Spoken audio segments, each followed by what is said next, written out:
عليكم ورحمة الله وبركاته.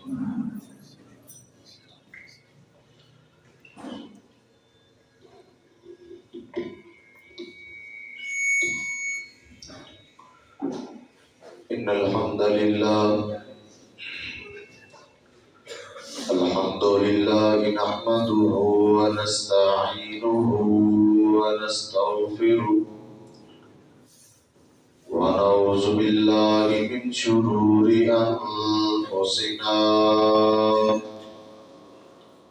ومن سيئات أعمالنا من يهده الله فلا مضل له ومن يضلله فلا هادي له وأشهد أن لا إله إلا الله وحده لا شريك له وأشهد أن محمدا عبده ورسوله أما بعد فإن خير الحديث كتاب الله وخير الهدي هدي محمد صلى الله عليه وسلم وشر الأمور محدثاتها وكل محدثة بدعة وكل بدعة ضلالة وكل ضلالة في النار.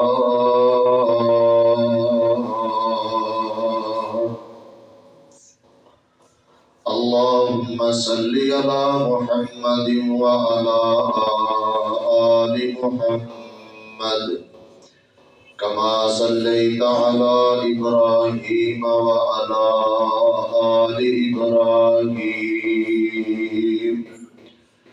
إنك حميد مجيد.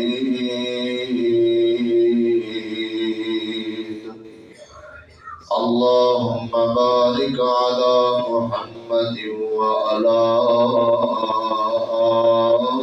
آل محمد كما باركت على إبراهيم وعلى آل إبراهيم إنك حميد مجيد.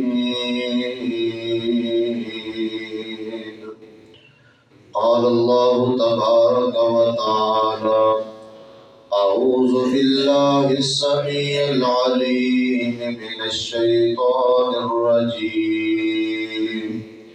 بسم الله الرحمن الرحيم. يا أيها النبي قل لأزواجك وبناتك ونساء المؤمنين يدنين عليهن من جلابيبهن ذلك أدنى أن يعرفن فلا يؤذين وكان الله غفورا رحيما.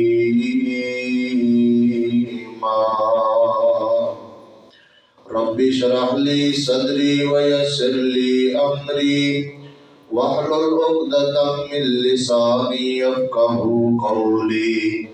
رب زدني علما رب زدني فهما. سبحانك لا علم لنا إلا ما علمتنا إنك أنت العليم الحكيم.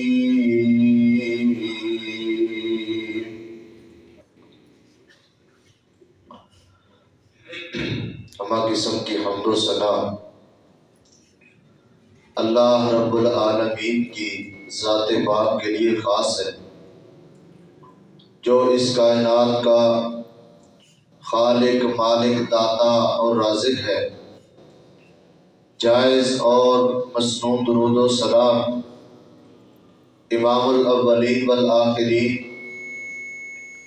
پوری کائنات کے سردار پیغمبر جناب محمد الرسول اللہ صلی اللہ علیہ وآلہ وسلم کی ذات گرامی پر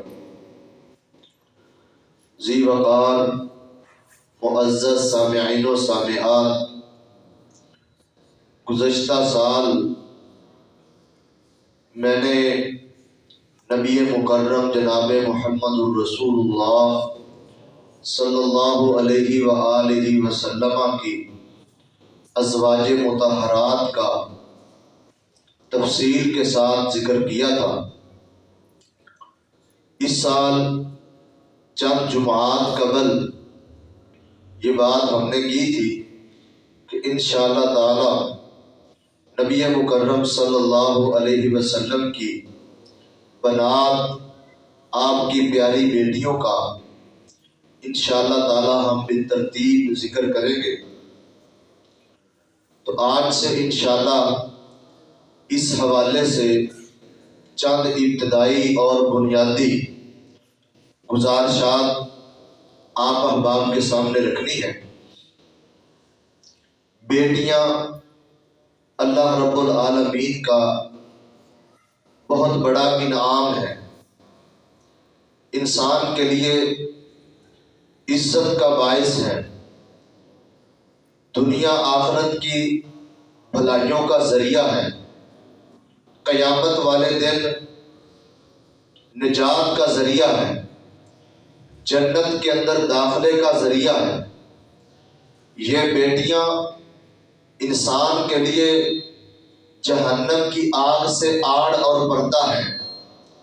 اللہ رب العالمین نے جو مقام شرعی اعتبار سے بیٹی کا رکھا ہے، اور نبی علیہ السلام نے جس قدر بیٹیوں کے حوالے سے احادیث بیان فرمائی ہیں، اس طرح کے فضائل بیٹوں کے بارے میں نہیں ملتے۔ اس کی کئی وجوہات ہو سکتی ہیں۔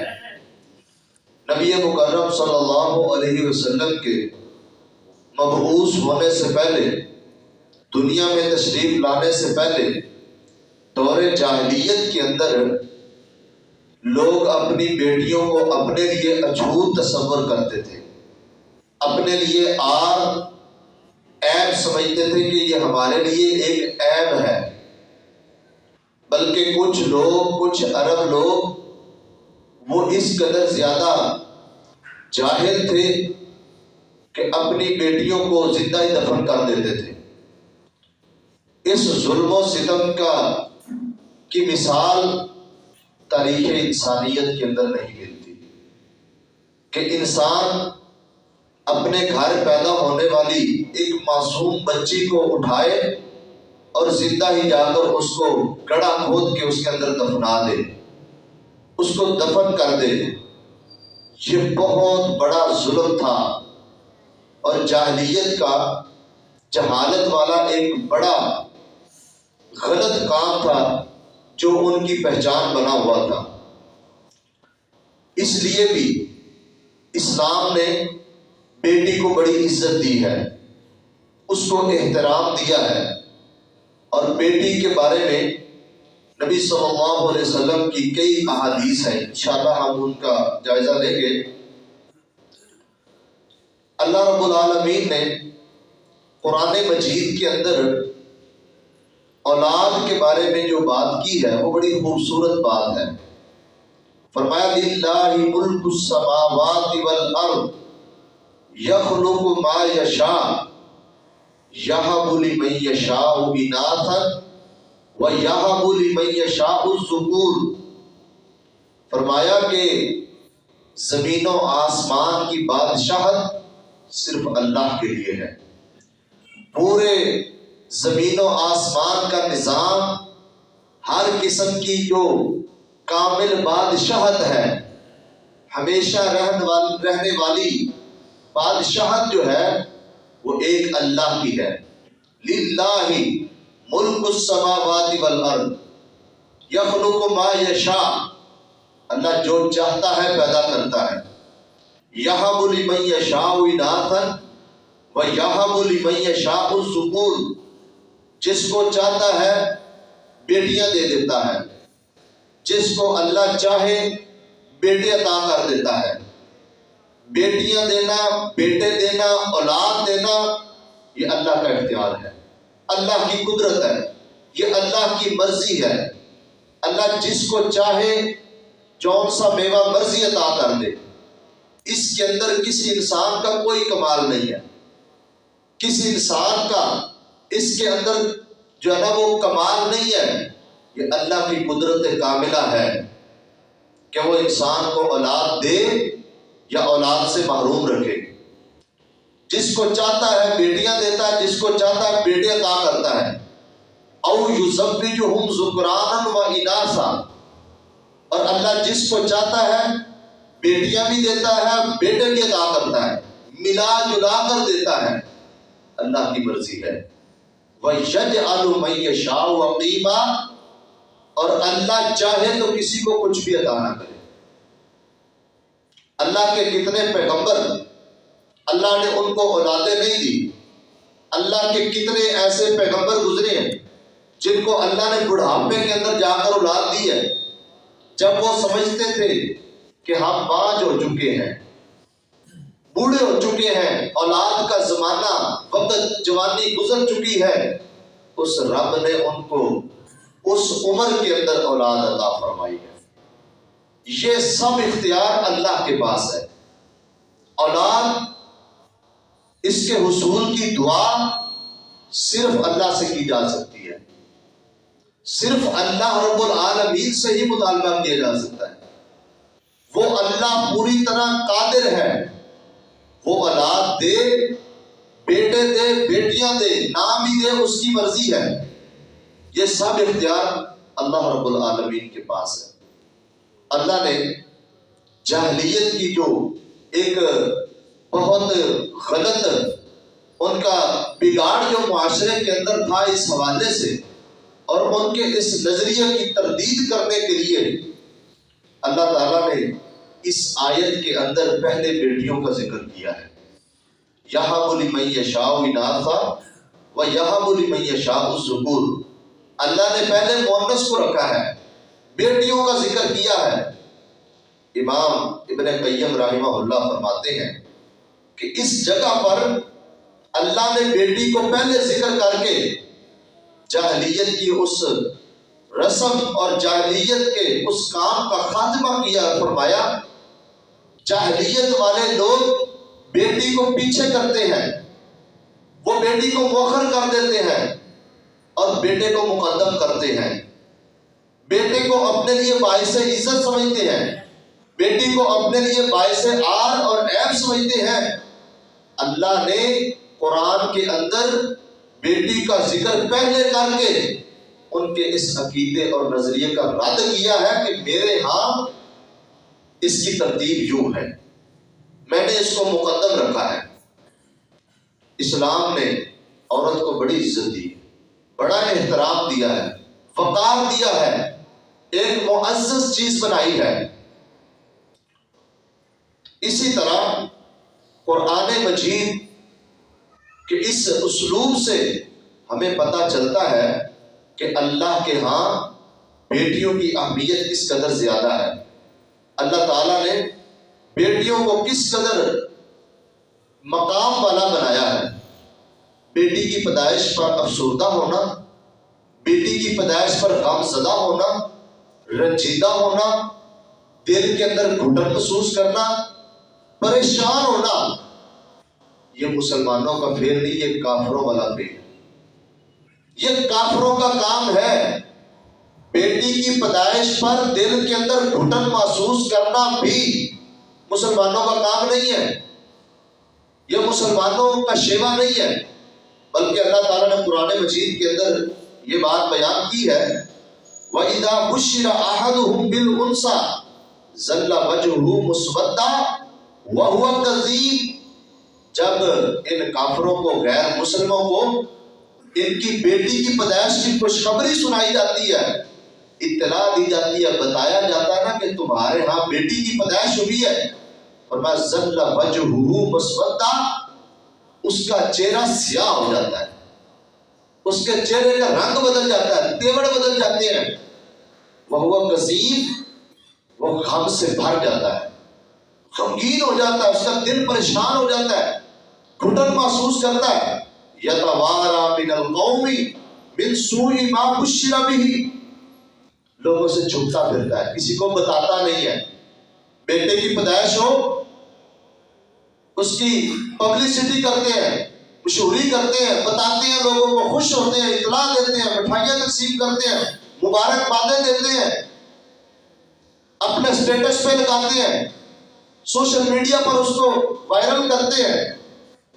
میرے ہاں بیٹے کی پیدائش ہوئی، اللہ نے مجھے بیٹا دیا ہے، لیکن بیٹی کی پیدائش ہو، کوئی خوشی کا سما نہیں، کوئی مبارکباد نہیں، کوئی مٹھائی نہیں ہے، کسی کو بتانے کے لیے تیار نہیں ہے، اپنے لیے عیب محسوس کرتا ہے اور اس خبر کی تشہیر نہیں کرتا۔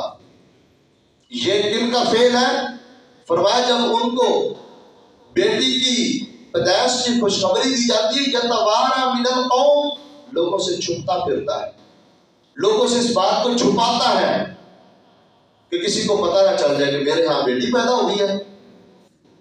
ایمسکہ علی ہون ام یدسہ فی التراب، کافروں کا طریقہ یا تو وہ اس ذلت اور رسوائی جس کو وہ ذلت سمجھ رہا ہے اپنے گھر میں برداشت کرے رکھے، ام یدسہ فی التراب، یا اس کو مٹی کے اندر دھنسا دے۔ یہ کن کا فعل ہے؟ کافروں کا، دور جاہلیت کا، مسلمانوں کا شیوا نہیں ہے۔ مسلمان اس کا یہ طریقہ کار ہونا چاہیے، اللہ تعالیٰ اس کو بیٹا دے، اللہ کا شکریہ ادا کرے، خوش ہو، لوگوں کو اپنی خوشی میں شریک کرے، بیٹی عطا کرے، خوش ہو جائے، لوگوں کو بتائے، مبارکباد جو ہے نا وہ دینی چاہیے اس بندے کو جس کے ہاں بیٹی پیدا ہو۔ ہمارے معاشرے کے اندر ایک غلط روایت یہ بھی ہے، بیٹی کی مبارکباد کم لوگ دیتے ہیں، یا اس قدر وہ خوش نہیں ہوتے جس طرح بیٹے کی خوشی ان کو ہوتی ہے۔ یہ نہیں ہونا چاہیے۔ ایک مسلمان کو بیٹا ہو بیٹی ہو خوش ہونا چاہیے، اللہ کے فیصلے پر راضی ہونا چاہیے، اور اس کو اپنے لیے سعادت، اپنے لیے خوش بختی سمجھے کہ اللہ نے میرے لیے جہنم سے آڑ کو بھیج دیا، جنت میں داخل ہونے کا اللہ نے ایک سبب میرے لیے پیدا کر دیا، اللہ نے مجھے جہنم سے نجات دینے کا ایک ذریعہ میرے گھر میں بھیج دیا۔ اس قدر انسان کو خوشی ہونی چاہیے۔ تو یہ بیٹیاں دینا، بیٹے دینا اللہ رب العالمین کا یہ اس کی مرضی پر منحصر ہے۔ بیٹی کی پیدائش پر غم زدہ ہونا، یہ ایسے افسردگی کا اظہار کرنا اور گھر کے اندر ایسے غمی کا جیسے سما بنا لینا مسلمانوں کا کام نہیں۔ وہ بندہ سمجھ لے اس کے ایمان میں خلل ہے، اس نے ابھی تک اسلام کو صحیح طور پر تسلیم نہیں کیا، وہ اسلام کو اپنا دین مان کر صحیح طور پر خوش اور راضی نہیں ہے، وہ بندہ اللہ کے فیصلے پر صحیح طریقے سے راضی نہیں ہے، گویا اس کو اللہ کی مرضی پسند نہیں ہے، اس کو اللہ کا فیصلہ پسند نہیں ہے۔ امام احمد رحمہ اللہ جب ان کے ہاں بیٹی کی ولادت ہوتی خوش ہوتے، کیا کہتے؟ الانبیاء کانوا آباء بنات، اللہ کے نبی بیٹیوں والے ہوتے تھے۔ آپ ذرا ہمارے پیارے پیغمبر جناب محمد الرسول اللہ صلی اللہ علیہ وسلم کی زندگی کو دیکھیں، آپ کے اسوہ کو دیکھیں، آپ کے طریقہ کار کو دیکھیں۔ نبی علیہ السلام کو اللہ تعالیٰ نے 3 بیٹے دیے اور 4 بیٹیاں عطا فرمائیں۔ 3 بیٹے بچپن میں فوت ہو گئے، بچپن کے اندر ہی اللہ نے لے لیے، بیٹیاں بڑی ہوئی ہیں۔ نبی علیہ السلام نے اپنی بیٹیوں کی پرورش کی، ان کو پالا پوسا۔ آپ دیگر انبیاء کرام کو دیکھ لیں، اکثر انبیاء بیٹیوں والے، تو امام احمد رحمہ اللہ خوش ہوتے تھے اور ساتھ یہ فرماتے قد جاء فی البنات ما قد علمت، بیٹیوں کے بارے میں قرآن و سنت کے اندر جو خوشخبریاں آئی ہیں اس کا تمہیں پتہ ہے، لہذا میں اس بات پر خوش ہوں کہ اللہ نے مجھے بیٹی عطا فرمائی، اللہ نے مجھے بیٹی دی ہے۔ تو بیٹیاں دینا، بیٹے دینا یہ اللہ کا اختیار ہے، ہمارا کام اللہ کے فیصلوں پر راضی ہونا، خوش ہونا ہے کہ اللہ نے ہمارے گھر میں رونق لگا دی، اللہ نے ہمیں ایک جنت میں جانے کا، جنت کو حاصل کرنے کا ایک ذریعہ پیدا کر دیا ہمارے گھر کے اندر، اتنا خوش ہونا چاہیے۔ تو بیٹیوں کو ناپسند کرنا اللہ کے پیغمبر نے اس سے منع فرمایا ہے۔ نبی علیہ الصلوۃ والسلام نے فرمایا لا تکرہوا لا تکرہوا البنات، بیٹیوں کو ناپسند نہ کرو، نفرت نہ کرو، فإنہن المونسات الغالیات، اس لیے کہ یہ بیٹیاں بہت زیادہ پیار کرنے والی اپنے والدین کے ساتھ اور بہت زیادہ قیمتی چیز ہوتی ہے۔ بیٹیاں ان کی فطرت میں اللہ نے رکھ دی یہ چیز کہ وہ اپنے والدین سے ہمیشہ بیٹوں سے بڑھ کر پیار کرتی ہے، بیٹی اپنے ماں باپ سے بڑھ کر بیٹوں کی بنسبت زیادہ پیار کرتی ہے، یہ اللہ نے اس کی فطرت میں رکھ دی ہے، اللہ نے اس کے دل کو بڑا نرم بنایا ہے، ماں باپ کی تکلیف کو برداشت نہیں کر سکتی، ماں باپ کو کوئی مسئلہ بن جائے وہ بے چین ہو جاتی ہے، پریشان ہو جاتی ہے اور بہت زیادہ اپنے والدین کا خیال کرتی ہے۔ یہ اللہ تعالیٰ نے ان کی فطرت میں چیز رکھی ہے، بیٹی کی فطرت میں، اس لیے فرمایا بیٹیوں کو ناپسند نہ کرو، ان کے ساتھ نفرت نہ کرو، ان کا خیال کرو، ان کی تربیت کرو، ان کے ساتھ پیار محبت کرو، ان کو دیکھ کر خوش ہو جاؤ کہ اللہ تعالیٰ نے آپ کو بیٹی عطا کی ہے۔ اور اللہ نے قرآن مجید کے اندر ایک اور جگہ فرمایا ہے المال والبنون زینت الحیات الدنیا والباقیات الصالحات خیر عند ربک ثوابا وخیر املا، فرمایا مال اور بیٹے یہ دنیاوی خوبصورتی ہے، دنیاوی زیب و زینت ہے، خوبصورتی ہے، والباقیات الصالحات اور باقی رہنے والی نیکیاں خیر عند ربک، وہ تیرے رب کے ہاں ثواب کے اعتبار سے بہت بہتر ہے۔ اس آیت کے اندر جو الباقیات الصالحات کا ذکر آیا ہے، مفسرین نے لکھا ہے، امام قرطبی، امام آلوسی رحمہ اللہ نے، کہ الباقیات الصالحات سے مراد پیچھے بیٹوں کا ذکر ہے، ان الباقیات الصالحات سے مراد بیٹیاں ہیں، وہ بیٹیاں جن کے ثمرات، جن کے فوائد دنیا کے علاوہ انسان قیامت والے دن بھی دیکھے گا، اللہ کے دربار میں بھی اس کو ان کا ثواب ملے گا، وہ اللہ کے ہاں اس بندے کے حق میں بہت زیادہ جو ہے نا وہ فائدہ مند ہے۔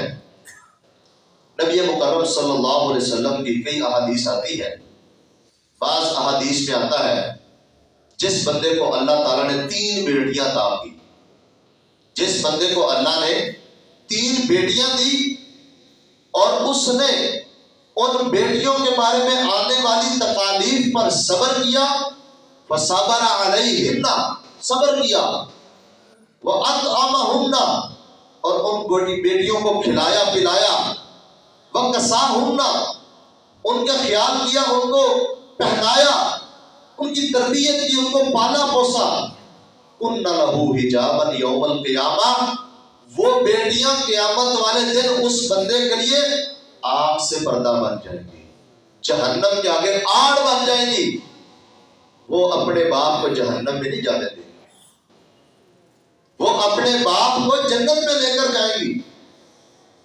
جس کی 3 بیٹیاں، ایک صحابی نے پوچھا اللہ کے نبی جس کی 2 بیٹیاں ہوئی، فرمایا 2 والا بھی ایسے، اس کے لیے بھی وہ بیٹیاں جہنم سے آڑ بن جائیں گی۔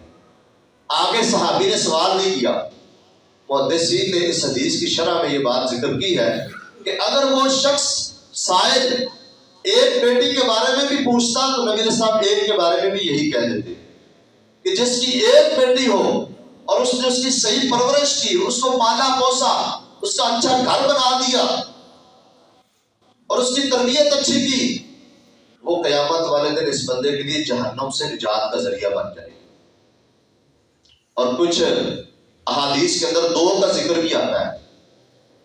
من آل جاریتین، نبی علیہ الصلوۃ والسلام نے فرمایا جس بندے نے دو بیٹیوں کی کفالت کی، دو بیٹیاں پالی، فرمایا وہ جنت کے اندر میرے ساتھ ایسے ہوگا جس طرح یہ دو انگلیاں ہیں۔ صرف جنت میں نہیں جائے گا، جنت کے اندر میرا پڑوسی ہوگا، میرا ہمسایہ ہوگا، میرے ساتھ رہے گا، جس نے دو بیٹیوں کی پرورش کی۔ اور کچھ روایات ایسی بھی ہیں جن میں ایک بیٹی کا ذکر بھی آتا ہے، فواحدۃ، ایک بیٹی کا ذکر، جس کو اللہ نے ایک بیٹی دی، اس نے اس کی تربیت کی، پرورش کی، پالا پوسا، اس کا خیال کیا، اس کا اچھا گھر بنا دیا، وہ بیٹی قیامت والے دن اس بندے کے لیے نجات کا ذریعہ بن جائے۔ یہ تمام احادیث ہمیں بتاتی ہیں کہ بیٹیاں اللہ کے ہاں زیادہ مرتبے والی ہیں۔ کسی اور حدیث کے اندر اس طرح جس طرح بیٹیوں کے بارے میں نبی اسلام نے بیان کیا نا، بیٹوں کے بارے میں نہیں لکھتا۔ بیٹے اللہ کی نعمت ہے، انسان کی جو ہے نا بقا اور انسان کا نام باقی رکھنے کا ایک بہت بڑا ذریعہ ہے۔ نیک بیٹے، نیک اولاد انسان کے لیے صدقہ جاریہ، اس میں کوئی شک نہیں۔ لیکن آپ نے جس طرح اسپیشل یہ احادیث بیان فرمائی ہے بیٹی کے بارے میں، اس طرح کوئی حدیث بیٹے کے بارے میں نہیں لکھتی۔ یہ اللہ نے مقام و مرتبہ بیٹیوں کو عطا فرمایا ہے۔ سیدہ عائشہ کہتی ہیں میرے پاس ایک عورت آئی اور اس کے پاس دو بیٹیاں تھیں اور میرے پاس ایک کھجور تھی۔ میں نے اس کو کھجور دی، اس نے آدھا اس کو دو حصوں میں کر کے آدھا ایک کو دے دیا ٹکڑا، آدھا دوسری کو دے دیا۔ جب ایسا کیا نبی مکرم صلی اللہ علیہ وسلم کو بتایا کہ ایسے ایسے ایک عورت آئی تھی اور میں نے اس کو اس طرح کھجور دی ہے، اس نے خود کھانے کی بجائے وہ اپنی بیٹیوں کو کھلا دی۔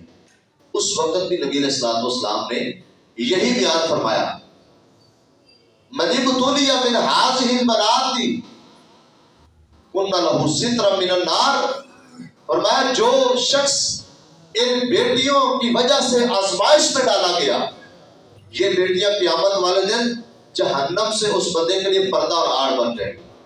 دنیا کے اندر اللہ نے اس کو بیٹیاں دی ہیں، اس کو کوئی مشکل پیش آ رہی ہے ان کے حوالے سے، ان کی پرورش کے حوالے سے، ان کو جو ہے نا ان کی تعلیم کے حوالے سے، ان کی تربیت کے حوالے سے، ان کے رشتوں کے حوالے سے کسی قسم کی کوئی پریشانی اس کو بیٹیوں کی وجہ سے پہنچتی ہے اور وہ اس آزمائش میں ڈالا جاتا ہے، یہ بیٹیاں قیامت والے دن اس کے لیے جہنم سے آڑ بن جائیں۔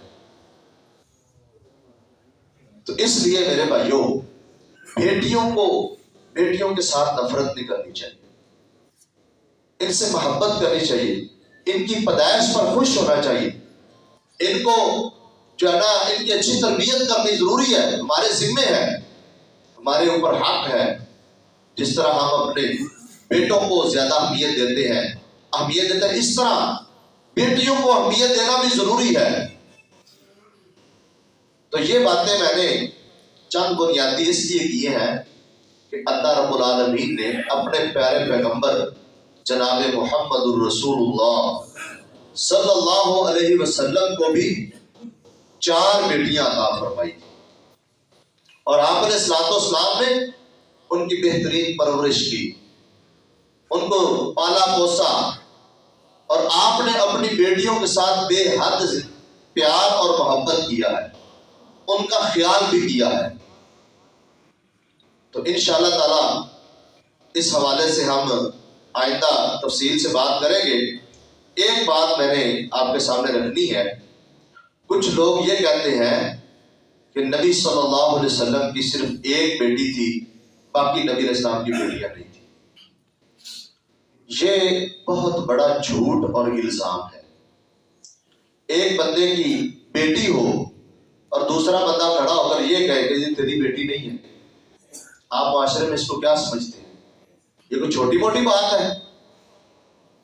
ہم معاشرتی طور پر آپس میں اگر دیکھیں تو کوئی بندہ کسی کی اولاد کا انکار کرتے کہ یہ تیرے بچے نہیں ہے، کتنی بڑی بات کر دی اس نے۔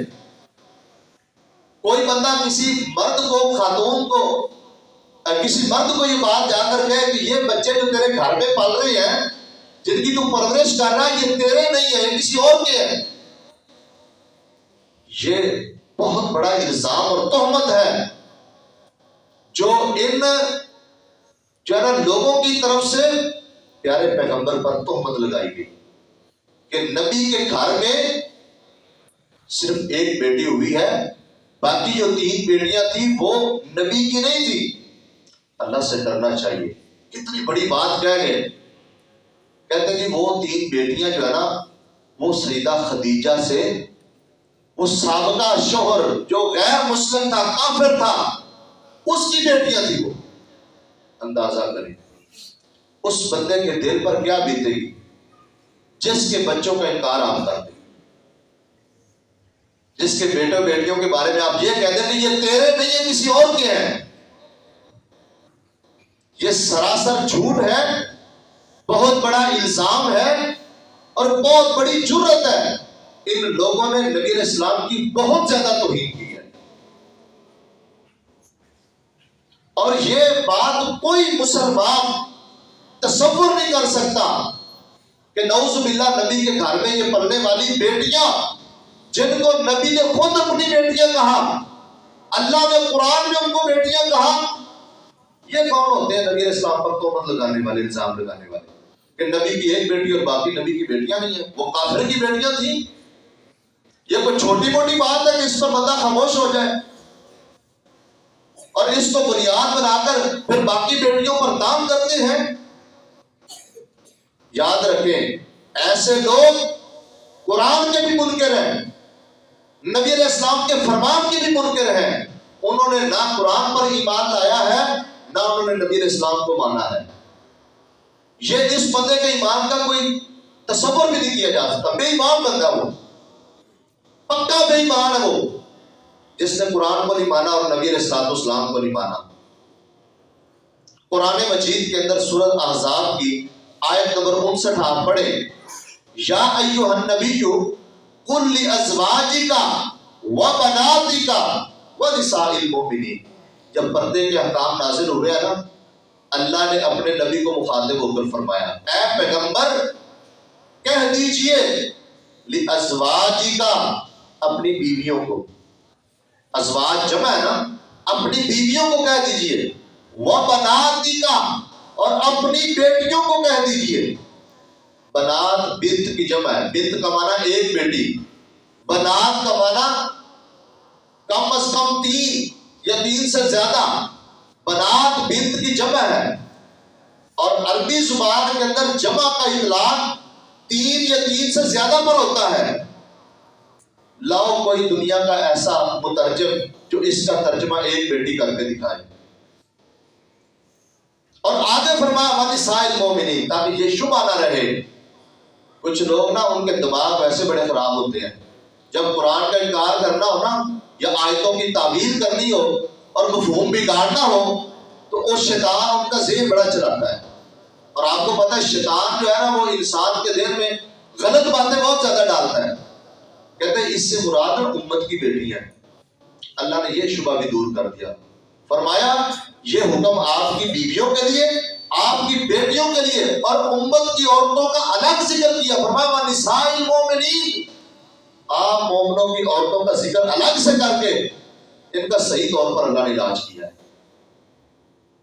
تو یہ اس آیت کے انکاری ہیں، نہیں مانتے اس آیت کو، اور اس کی طرح طرح تعویلیں اور طرح طرح کی باتیں کرتے ہیں اور اعتراض کرتے ہیں۔ ایک بڑا مشہور ان کا ذاکر ہے، عالم تو خیر کہنا ہی نہیں چاہیے، وہ اس طرح کی باتیں کرتے ہوئے، اس نے پہلے بھی 1.5 سال پہلے، آپ لوگوں کو پتہ ہے اسلام آباد کے اندر حضرت ابوبکر صدیق کے بارے میں نہ زیبا گفتگو کی اور پھر بھاگ گیا ملک سے۔ تو وہ بڑے اعتراض کرتا ہے، جی نبی کی جی بیٹی ایک ہی تھی، 4 نہیں تھی۔ 5 اعتراض اس نے کیے ہیں اور وہ ان کو بڑے مار کا اعتراض سمجھتا اور کہتا ہے اس کا جواب کسی سنی کے پاس نہیں ہے۔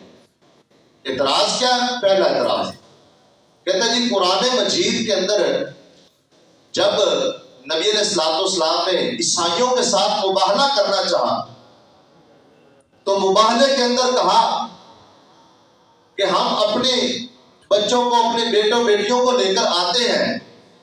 کہتا ہے اگر نبی علیہ السلام کی بیٹیاں 4 تھیں مباہلے کے اندر پھر ایک کیوں گئی ہے؟ اگر باقی تھی تو باقیوں کو بھی ساتھ لے جاتے، کیوں نہیں لے کر گئے؟ یہ بہت بڑی جہالت ہے۔ سب سے پہلی بات یہ سمجھے اس وقت نبی کی 3 بیٹیاں فوت ہو چکی تھی۔ جس وقت یہ آیت مباہلہ نازل ہوئی ہے نبی کی 3 بیٹیاں فوت ہو چکی ہیں۔ آپ کو یہ پتا ہونا چاہیے کہ نبی علیہ السلام کی زندگی میں آپ کی ساری اولاد فوت ہوگی سوائے سیدہ فاطمہ کی۔ وہ نبی علیہ السلام کی وفات کے 6 ماہ بعد فوت ہوگی۔ دوسرے جواب یہ ہے کہ نبی علیہ السلام نے صرف مباہلے کا چیلنج کیا ہے، مباہلہ ہوا ہی نہیں ہے۔ یہ کہنا کہ مباہلے کے اندر ایک بیٹی گئی ہے یہ تو جہالت والی بات ہے، عدم علم کی بات ہے، علم ہی نہیں ہے۔ مباہلہ ہوا ہی نہیں ہے نجران کے عیسائیوں کے ساتھ اور وہ مقابلے میں آئے ہی نہیں ہے۔ تو یہ کہنا کہ مباہلے کے لیے ایک بیٹی گئی وہ بھی نہیں گئی، اس کی کیا دلیل ہے؟ مباہلہ ہوا ہی نہیں ہے۔ دوسرا اعتراض، جب سیدہ فاطمہ کی شادی ہوئی تو نبی نے اس کو تحفے میں فلاں چیز دی، باقیوں کو کیوں نہیں دی؟ یہ بھی ایک اعتراض، اور یہ بھی بہت بڑا جھوٹ ہے۔ سیدہ زینب جو نبی علیہ السلام کی سب سے بڑی بیٹی تھی، جس وقت ان کی شادی ابو العاص بن ربیع کے ساتھ ہوئی جو اس وقت غیر مسلم تھا، مسلمان نہیں تھا، چونکہ یہ نبی علیہ السلام کی بیٹیوں کا جو غیر مسلموں کے ساتھ نکاح اور شادی ہے یہ ان آیات اور احکام کے نازل ہونے سے پہلے کی بات ہے، جب غیر مسلموں سے شادی منع نہیں تھی، اس وقت کی بات ہے۔ یہ بھی جھوٹ بولا کہ نبی علیہ السلام نے ان کو کچھ نہیں دیا، حالانکہ نبی علیہ السلام نے سیدہ خدیجہ نے اپنی اس بیٹی کو ایک بڑا قیمتی موتیوں کا ہار دیا۔ اس کی کیا دلیل ہے؟ جس وقت جنگ بدر ہوئی ہے اور بدر میں قید ہونے والے نبی علیہ السلام کے پاس لائے گئے مدینے میں، تو آپ نے ان سے فدیہ لے کر قیدیوں کو چھوڑ دیا، اور یہ ابو العاص بن ربیع غیر مسلم تھے، جنگ بدر کے اندر مسلمانوں کے خلاف لڑنے والے تھے، کافروں کے گروہ میں تھے، یہ بھی قیدی بن کر آ گئے۔ جس وقت سیدہ زینب کو پتا چلا کہ میرے وہ شوہر خالد جو مکہ میں رہ گئے تھے وہ بھی قیدیوں کے اندر ہے، تو انہوں نے اپنا وہ ہار پیش کیا، کہا یہ ہار لے لو اور میرے خالد کو چھوڑ دو۔ تو نبی علیہ السلام کو اس وقت سیدہ خدیجہ کی یاد آئی، فرمایا یہ ہماری نشانی ہے، صحابہ سے اجازت مانگی، اگر آپ اجازت دیں تو میں اس کو بغیر فدیے کے چھوڑ دیتا ہوں۔ وہ ہار کہاں سے آیا تھا؟ وہ ہار سیدہ زینب کو والدین کی طرف سے تحفہ ملا تھا، اس اعتراض کی کوئی وقت نہیں ہے۔ تیسرا اعتراض یہ جی سیدہ فاطمہ کے اولاد کا ذکر بنتا ہے، بیٹوں کا، کسی اور بیٹی کی اولاد کا ذکر کیوں نہیں ملتا؟ پہلی بات تو یہ ہے کہ نبی کی 2 بیٹیوں کی اولاد نہیں ہوئی، سیدہ رقیہ اور ام کلثوم کے ہاں اولاد نہیں ہوئی۔ سیدہ زینب کی بیٹی، صحیح بخاری کے اندر روایت ہے کہ نبی علیہ السلام نماز پڑھاتے وقت اپنی نواسی امامہ بنت زینب کو اپنے کندھوں پر اٹھا لے۔ صحیح مسلم کے لفظ ہے نبی علیہ السلام سیدہ امامہ کو اپنے کندھے پر بٹھا لیتے تھے، جب سجدے میں جاتے اور آگے اس کو بٹھا دیتے، جب آپ اٹھتے تو اس کو ساتھ اٹھا لیتے تھے نماز کے اندر، اور نماز بھی فرضی جو آپ مسجد نبی میں صحابہ کو پڑھاتے تھے۔ سیدہ زینب رضی اللہ تعالی عنہا کی بیٹی موجود ہے، بیٹا نہیں، بیٹی کا ذکر ہے امامہ، اور یہی سیدہ امامہ بنت زینب کا بعد میں نکاح حضرت علی کے ساتھ ہوا تھا، سیدہ امامہ بنت زینب کا، تو اس کا ذکر بھی ملتا ہے۔ یہ بھی ایک بہت بڑا جھوٹ بولا۔ چوتھا اعتراض یہ جی حسن و حسین تو ایک بیٹی سے ہیں اور وہ جنتی نوجوانوں کے سردار ہیں، اگر اور بیٹیاں تھیں اور ان کی اولاد بھی تھی تو وہ جنت کے سردار کیوں نہیں ہیں؟ اس کا جواب میں نے پچھلے اعتراض میں دے دیا، اور یہ بھی حل ہو گیا کہ باقی جو بیٹیاں تھیں 2 کی اولاد نہیں تھی اور 1 کی اولاد تھی، اور وہ بھی بیٹی تھی، اور اللہ نے یہ فضیلت بیٹوں کی بیان کی ہے۔ یہ نبی علیہ السلام نے جو فضیلت ذکر کی ہے یہ بیٹوں کی تھی، اور بیٹے سیدہ فاطمہ رضی اللہ تعالیٰ عنہ کی، اور وہ بھی 2 بیٹوں کی آئی ہے، حالانکہ سیدہ فاطمہ کے 3 بیٹے تھے، محسن بھی تھے، لیکن وہ محسن پہلے فوت ہو گئے تھے۔ تو اس لیے یہ اس اعتراض کی بھی کوئی وقت نہیں۔ اور ایک بہت بڑا اعتراض، 5واں اعتراض یہ بھی کہ نبی کی جب شادی ہوئی عمر 25 سال تھی اور 40 سال کے اندر نبوت ملی ہے، تو اس نبوت ملنے سے پہلے نبی علیہ السلام کی جب شادی ہوئی 25 سال عمر تھی، 4 سال آپ کے ہاں اولاد نہیں ہوئی، گویا آپ کی عمر 29 سال ہو گئی۔ 29 سال کے بعد 40 نبوی یعنی 40 سال کی عمر تک 11 سال بنتے ہیں۔ اب 11 سالوں کے اندر نبی کی بیٹیاں پیدا بھی ہوئی، جوان بھی ہوئی، اور نبی نے ان کی شادیاں بھی کر دی۔ کہتے ہیں یہ کس مذہب میں جائز ہے؟ اس بارے میں یہ بات ذہن میں رکھیں، یہ بھی جھوٹ ہے۔ کسی معتبر روایت سے یہ بات ذہن نشین کر لیں، کسی بھی صحیح اور معتبر روایت سے یہ بات ثابت نہیں ہے کہ نبی کی جب شادی ہوئی آپ کی عمر 25 برس تھی۔ یہ تاریخ دانوں نے لکھا، اور یہ تاریخی روایات ہیں، اور تاریخی روایات کی کوئی حیثیت نہیں ہوتی جب تک وہ صحیح ثابت نہ ہو جائے۔ اور یہ بھی شیعہ کی کارستانی ہے، ایک واقدی نامی شیعہ ہے، اس نے تاریخ کے اندر یہ بات ایڈ کی ہے، کسی مسلمان نے یہ کام نہیں کیا، اور یہ مشہور کر دیا۔ یہ ہمارے یہاں غلط اور عام ہے، مشہور روایت چلتی ہے، بات چلتی ہے کہ نبی کی عمر اس وقت 25 برس تھی۔ کسی ایک حدیث، کسی صحیح روایت اور معتبر کے اندر یہ بات نہیں کہ نبی کی عمر 25 برس تھی۔ اور دوسری بات، اگر بالفرض 25 برس مان بھی لی جائے نبی اسلام کی زندگی، تو ان 15 سالوں کے اندر اگر ان کے بقول کہ نبی نے اپنی بیٹیوں کی شادی کی ہے، تو عرب کے اندر یہ بات عام تھی کہ وہ اپنی بیٹیوں کا، چھوٹی بیٹیوں کا نکاح کر دیتے تھے۔ حتیٰ کہ شیعہ مذہب کے اندر 2 دن کی بچی کا نکاح کرنا جائز ہے۔ 2 دن کی بچی کا نکاح، رخصتی کی بات نہیں کر رہے، 2 دن کی بچی کا نکاح کرنا جائز ہے۔ اور نبی علیہ السلام نے جو اپنی بیٹیوں، 2 بیٹیوں کا نکاح ابو لہب کے بیٹوں کے ساتھ کیا ہوا تھا، اس کی رخصتی نہیں ہوئی تھی، صرف نکاح تھا۔ اور وہ جب نبی علیہ السلام نے دعوت دی، تبت یدا ابی لہب وتب، یہ سورت نازل ہوئی، اس کے بعد آپ علیہ السلام نے ان کو جدا کر دیا، نکاح ختم ہو گیا۔ اس طرح کی بے ڈھنگی باتیں کر کے نبی کی اولاد پر اور نبی علیہ السلام پر طعن کیا جاتا ہے، اور آپ علیہ السلام پر بہت بڑا بہتان گڑھا جاتا ہے۔ بہت سی باتیں ابھی باقی ہیں انشاءاللہ تعالی۔ یہ 5 اعتراض جس کو یہ سمجھتے ہیں کہ یہ ہم نے بہت مار کا مار دیا ہے اور نبی پر الزام دھر دیا ہے، اور ہم نے کوئی بڑا جو ہے نا وہ بہت بڑا دین کا کام کر دیا، دین کی خدمت کر دی ہے، ان کی حیثیت یہی ہے جو میں نے آپ کے سامنے رکھ دی ہے۔